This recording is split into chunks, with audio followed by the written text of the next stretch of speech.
Saudara penyidik KPK AKBP Rosa Purbobekti mengungkap mantan Ketua KPK Firly Bahuri menyebarluaskan kegiatan operasi tangkap tangan ke publik secara sepihak.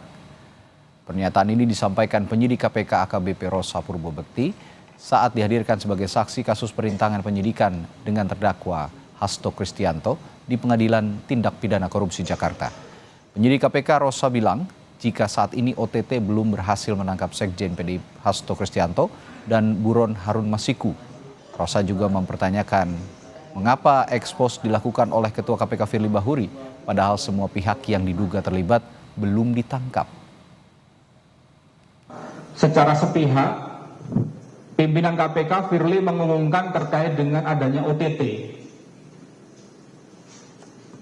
Itu kami ketahui dari posko, dari Kasatgas kami, dan itu di-share juga di dalam grup. Kami juga mempertanyakan pada saat itu, sedangkan posisi pihak-pihak ini belum bisa diamankan, kenapa sudah diinformasikan ke media atau dirilis informasi terkait dengan adanya OTT.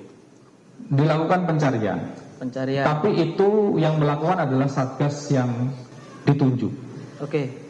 Apakah pada saat itu ada surat perintah penangkapan atau DPO? Saudara mengetahui itu? Saya mengetahui ada.